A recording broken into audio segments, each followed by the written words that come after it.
салом дӯстон, умед дорам ки шумо ва аҳлу байдатон сиҳату саломат ҳастед. мо аз сабаби бетобӣ чанд рӯз видео карда натавонистем ки моро дарк мекунед. аз рӯи хабарҳои нав маззаи Килиан Мбаппе ҳам нест. Лидери Париж осеб гирифт ва суоли асосӣ баъд аз лад бардоштанаш дар он буд ки дар бозиҳои муҳимтарини оянда ӯ ширкат карда метавонад ё ин ки на. пеш аз ҳама гап сари бозии Лигаи Чемпионҳо меравад. тавре медонем рақиби ПСЖ дар марҳилаи якуми плей-оффи Лигаи Чемпионҳо Бавария хоҳад буд. машинаи олмонӣ дар мусобиқаи бонустарини бошгоҳи худро хеле озод эҳсос мекунад.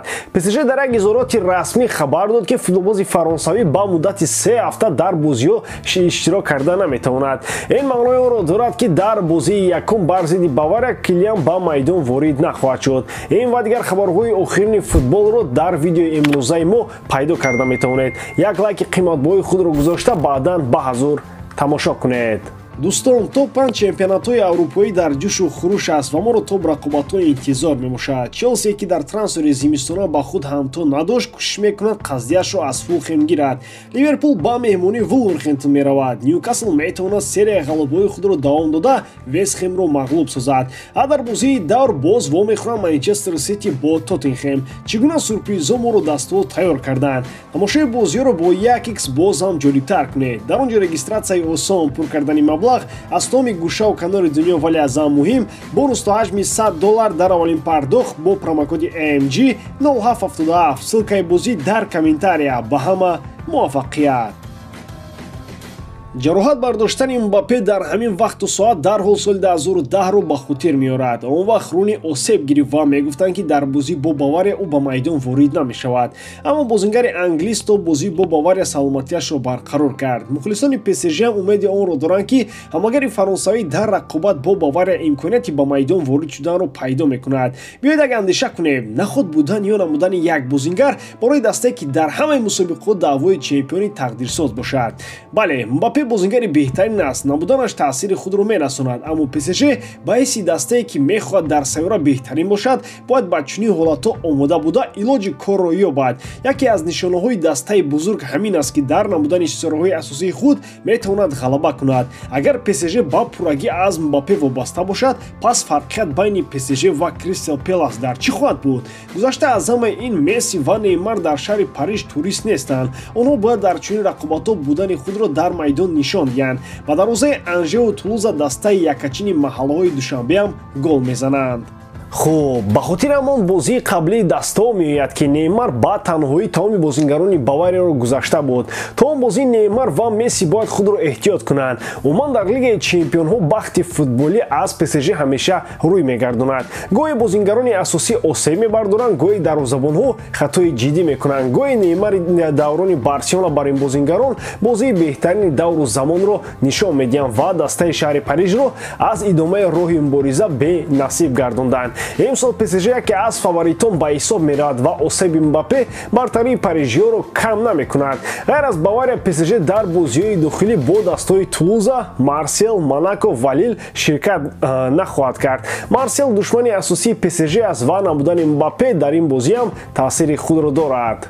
Мейсон Гринвуд бегуноҳ аст. ҳамаи гуноҳое ки нисбати ӯ собиқ маъшуқааш пешниҳод кард ва кор то суду прокурор рафт, аз гардани ӯ гирифтанд. хотиррасон мекунем ки аз соли гузашта Мейсон Гринвуд бо сабаби дард аз дарозӣ ба номуси маъшуқааш ва зӯроварӣ нисбати ӯ айбдоршаванда ба ҳисоб мерафт. Манчестер Юнайтед ӯро ба муддати номуайян аз сафи даста берун кард. акнун расман Гринвуд беайб эълон шуд. прокурори шоҳигарӣ дар як изҳороти худ ишора кард ки бо сабаби пайдо шудани шоҳидон ва далелҳои нав маълум шуд ки Мейсон Гринвуд беайб аст. акнун гап сари он меравад ки Манчестер Юнайтед ӯро қабул мекунад ё ин ки не. дастаи шаҳри Манчестер аллакай дар ин маврид изҳори худро дод. даста нисбати ин ҳолат таҳқиқоти худро мегузаронад. танҳо баъд аз ин хулосаи худро бароварда қадамҳои навбатиро мебинад. то он дам мо ягон шаҳри дигарро нисбати ин ҳолат нахоҳем дод. омода аст дар изҳороти дастаи Ман Юнайтед. яъне чӣ? хулосаи прокурори шоҳигарии Британияи Кабир ва суди калони Манчестер ба Манчестер Юнайтед маъқул нест? нафаҳмидем рости гап. ин Манчестер бо худаш кадом таҳқиқотро мегузаронидааст ё мақсади онҳо ҳатман айбдор кардани Гринвуд аст? бо эҳтимоли зиёд тарафот то суд ҳамаашро байни худ ҳаллу фасл карданд ва барои маҳз ҳамин Манчестер Юнайтед мехоҳад таҳқиқоти дохилии дастаро гузаронад. дастаи шаҳри Манчестер аз як ҷиҳат кори дуруст мекунад ки дар баргардондани Гринвуд саросима нест. айни ҳол даста дар ҳолати хуб қарор дорад ва намехоҳад якбора таваҷҷӯҳи кулли васоити ахбори омма ба Манчестер Юнайтед нисбати чунин масъалаи доғ равон шавад. Бозингари 21 сола дар 135 бозӣ дар ҳайати МЮ ба задани 35 гол мушарраф гаштааст. Бернардо Силва дар охирин рӯзҳои равзанаи трансферӣ метавонист аз сафи дастаи Манчестер Сити ба дастаҳои дигар равад. Айни замон ба мубориза ПСЖ ҳам ҳамроҳ шуд, аммо дар охирин соатҳои равзанаи трансферӣ нимҳиматгари португалӣ метавонист ба сафи Барселона гузарад.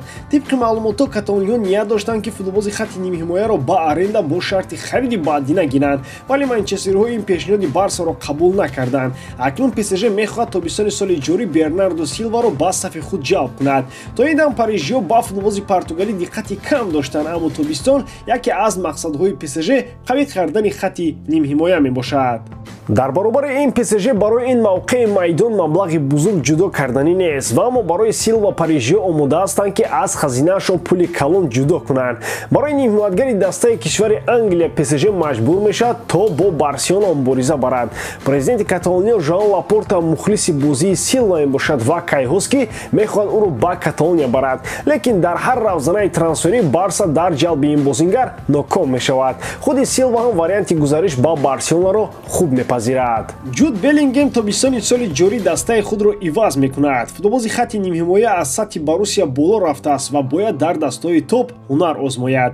Айни замон ба гурӯҳи зиёди клубҳо дастаи нав Ньюкасл ҳамроҳ мешавад. Дастаи кишвари Англия бо шиёри мо аз дигарон чӣ камӣ дорем ба бозори футболбозон медарояд. Онҳо тобистони соли ҷорӣ футболбози хатти нимҳимояро гирифтанӣ ҳастанд. Гуфта мешавад ки Ньюкасл ҳатто нисбат ба дигарон ин масъаларо ҷиддӣ қапидааст ва аз ҳозир гуфтушунидҳоро бо агенти футболбоз шурӯъ намуд. Дастаҳои дигари Англия ба мисоли Манчестер Юнайтед, Ливерпул ва Манчестер Сити кайҳост ки ба ин футболбоз таваҷҷӯҳи зиёд доранд, аммо нархе ки дормундиҳо талаб мекунанд ин клубҳо надода истодаанд. Боруссия барои ин футболбоз аз 150 миллион боло талаб дорад. Гуфта мешавад ки Ньюкасл ин миқдор маблағро бемалол медиҳад ва нисбат ба дастаҳои дигар ба нимҳиматгари англис маоши баландтарро ваъда кардааст. Аммо Беллингем бо як шарт ба дастаи Ньюкасл гузашта метавонад, агар ин клуб рохати Лигаи Чемпионҳоро ба даст орад.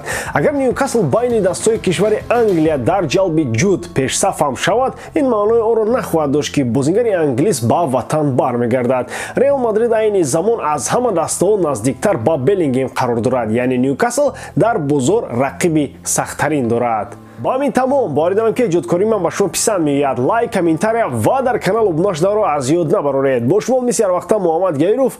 Хай бародарон, дар паноҳи Аллоҳ.